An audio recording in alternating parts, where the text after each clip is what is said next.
In 1974, Robert Nozick published Anarchy, State, and Utopia, a bold, provocative defense of libertarianism that shook the foundations of political philosophy. The book arrived just 3 years after John Rawls' A Theory of Justice had redefined liberal thought, where Rawls argued that justice requires redistributing resources to help the least advantaged. Nozick fired back.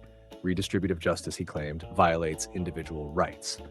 At the heart of Nozick's response is a radically different idea of what justice demands and what the state should be allowed to do. For Nozick, the only morally legitimate state is a minimal state, one that protects people from force, theft, and fraud, and enforces voluntary agreements. Nothing more. Any state that goes beyond this by taxing for welfare, education, or healthcare is, in his view, overstepping its bounds. Anarchy, State, and Utopia is more than a rebuttal to Rawls. It's a sweeping argument for self-ownership, voluntary exchange, and the primacy of individual liberty. Nozick challenges us to rethink the role of the state, not as a moral engineer, but as a referee that protects freedom and lets people live as they choose. This wasn't just academic debate. The book sparked decades of political and philosophical controversy and helped inspire a libertarian wave in politics from Reagan to Thatcher and beyond. To understand Nozick is to grapple with a question at the core of modern life. What are the limits of justice, and how much should the state do in our name?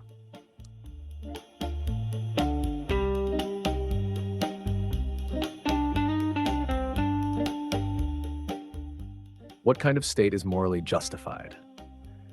For Robert Nozick, the answer is clear: a minimal state, one that does only what is strictly necessary to protect individual rights, nothing more. This means 3 things: protecting people from force, theft, and fraud, and ensuring that contracts made between consenting adults are voluntarily honored. That's it. No welfare programs, no redistributive taxation, no government-run education or healthcare. Anything beyond these core functions, Nozick argues, amounts to a violation of rights. But how do we get to this minimal state? Nozick starts in a place that might seem counterintuitive: anarchy. Imagine a world with no government at all, a state of nature, where individuals form mutual protection associations, like private security clubs. Over time, some associations become dominant, outcompeting or absorbing others. They establish standardized procedures, resolve disputes, and enforce rules. Crucially, this transformation doesn't happen by design. It's what Nozick calls an invisible hand process. Order emerges naturally, not through a top-down plan, but through decentralized interactions. Eventually, a dominant protective agency arises that behaves like a minimal state, even though no one ever agreed to create one. And that's Nozick's point. We don't need a social contract or collective consent to justify the state. As long as it arises through voluntary processes and respects rights, it can be legitimate. But what about all the things modern governments do? Public schools, progressive taxes, health insurance mandates? Nozick firmly rejects these. He argues that redistributing wealth, even for good causes, treats individuals as means to an end, not as ends in themselves. Taxing people to fund social programs, in his view, is morally indistinguishable from forced labor. It's taking the fruits of someone's labor without their consent. In Nozick's framework, individual rights are absolute. They're like moral side constraints, lines that even well-intentioned policies cannot cross.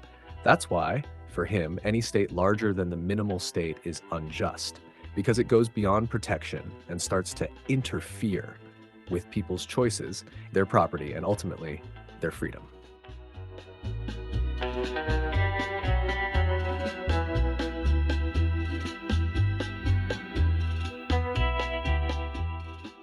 What makes a distribution of wealth just? For Robert Nozick, the answer has nothing to do with achieving equality, fairness of outcomes, or balancing a social equation. Instead, it's about how people come to own what they have. This is the foundation of Nozick's Entitlement Theory of Justice, a historical, rights-based account of property and distribution. It's not concerned with how things look at any given moment, but with the path by which they came to be.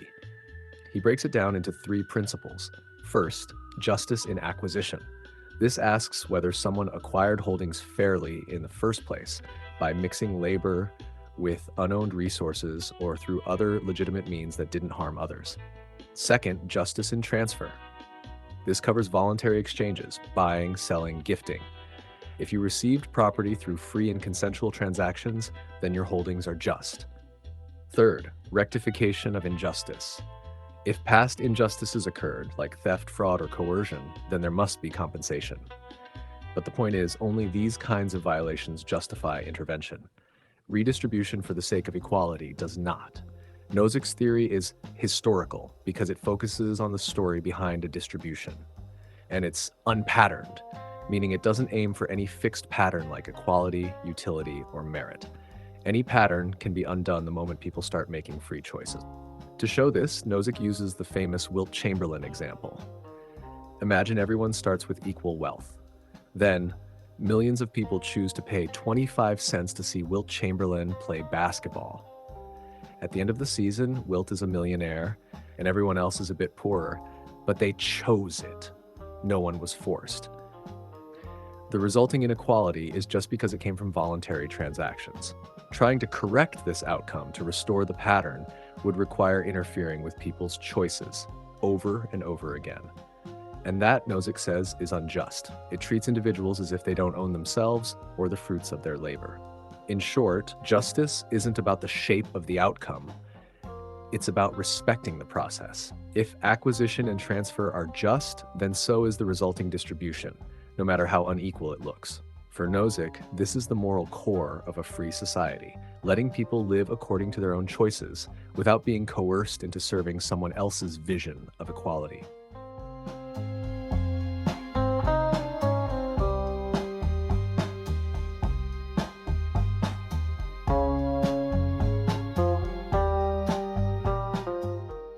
Why does Robert Nozick reject redistributive justice?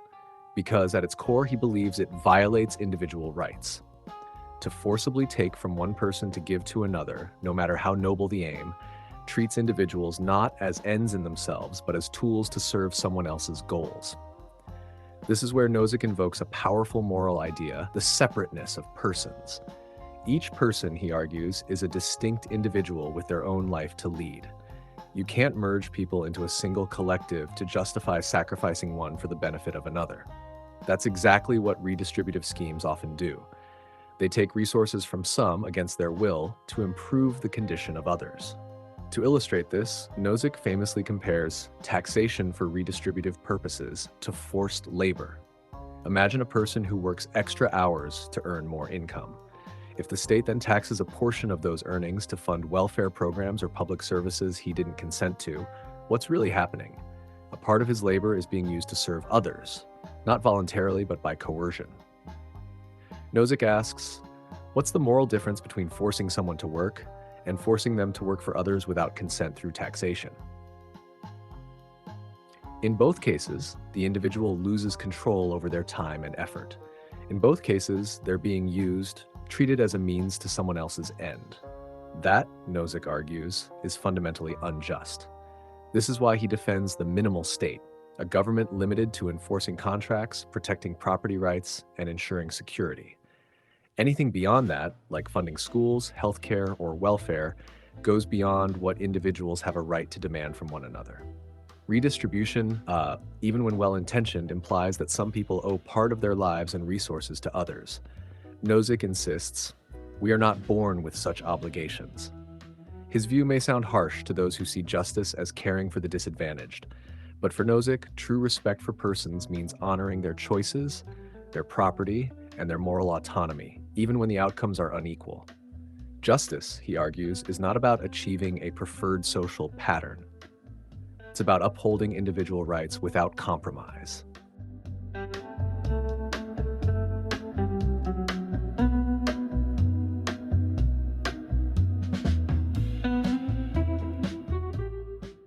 What does a just society look like? For Robert Nozick, there's no single answer, and that's the point. Instead of proposing one utopian ideal for everyone, he offers a radical alternative, a meta-utopia, a framework that allows many different visions of the good life to coexist. In Anarchy, State, and Utopia, Nozick argues that the role of the state isn't to impose a particular social vision. It's not to engineer equality or promote one moral code. Instead, the state's role is to protect individual rights, and ensure that voluntary associations can flourish. That's the power of the minimal state. It creates a space where people can choose their own communities, values, and ways of living, so long as they don't violate others' rights. Want to live in a commune where everyone shares property? Fine. Prefer a capitalist enclave with strict private ownership? Also fine. Religious orders, artistic collectives, traditional families, radical cooperatives, they're all possible in Nozick's Meta-utopia, because no one is forced to join and no one is forced to stay. This vision treats diversity not as a problem to be solved, but as something to be honored. People disagree about justice, virtue, and the good life. And rather than resolving these disagreements with state power, Nozick says, let people form the communities they want, and let freedom of association do the rest. Importantly, this is not a utopia in the traditional sense. It's not a blueprint for a perfect society. It's a framework that allows for many different utopias to emerge, as long as they're voluntary and non-coercive. Nozick's Meta-utopia reflects his deepest commitment: respect for individual choice. In a just society, people must be free to pursue their own visions of the good, even if others disagree. What matters is that no one is forced to live under rules they didn't choose. That, for Nozick, is the ultimate expression of justice, and the minimal state is what makes it possible.